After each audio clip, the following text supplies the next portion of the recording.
Love இருக்கிறது போதுமா? வணக்கம். லவ் இருக்கிறது போதுமா? இல்லங்க. வேல்யூஸ் அலைன் ஆகுதான்னு பார்க்கணும். Attraction can start in a relationship. ஆனா அலைன்ட் வேல்யூஸ் தான் சஸ்டெயின் ஆகணும். நிறைய கப்பிள்ஸ் பிரேக்கப் பண்றது லேக் ஆஃப் லவ்னால இல்ல, டிஃப்ரெண்ட் லைஃப் ஃபவுண்டேஷன்ஸ்னால. சோ இதை எப்படி செக் பண்றது? நம்பர் 1, கான்ஃபிளிக்ட் டைம்ல அப்சர்வ் பண்ணுங்க. ரெஸ்பெக்ட் மெயின்டைன் பண்றாங்களான்னு பாருங்க. இல்ல அவங்க ஈகோ சூஸ் பண்றாங்களான்னு பாருங்க. ஏன்னா ட்ரூ வேல்யூஸ் எப்ப தெரியும்னா அவங்க ப்ரெஷரா இருக்கும்போது தான் தெரியும், not during romance. Number 2, future vision discuss பண்ணுங்க. Marriage, career, money, family, children, boundaries, இப்படி எல்லாமே. இந்த டாபிக்ஸ் அவாய்ட் கண்டிப்பா அவங்க பண்ணக்கூடாது.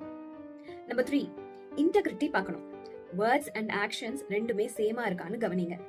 நான் உனக்கு இம்பார்ட்டன்ஸ் கொடுக்குறேன்னு சொல்லிட்டு கன்சிஸ்டன்ட் எஃபர்ட் இல்லனா வேல்யூ கம்ப்ளீட்டா மிஸ் மேட்ச் ஆயிடும். Number 4, emotional maturity level.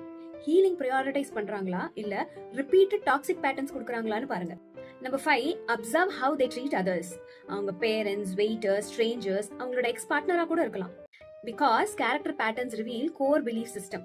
அவங்க கோர்ல எப்படி இருக்காங்கன்னு அப்பதான் ரிவீல் ஆகும். ரிமெம்பர், ஷேர்டு ஹாபிஸை விட ஷேர்டு பிரின்சிபல்ஸ் ரொம்பவே முக்கியம். உங்களை நீங்களே கேளுங்க, இந்த பர்சனோட மைண்ட் செட் என் ஃபியூச்சருக்கு பீஸ் தருமா தராதான்னு. ஏன்னா compatibility is not just chemistry, அது ஒரு சைக்கலாஜிக்கல் அண்ட் எத்திக்கல் அலைன்மெண்டா இருக்கணும். அன்புடன் பவித்ரா.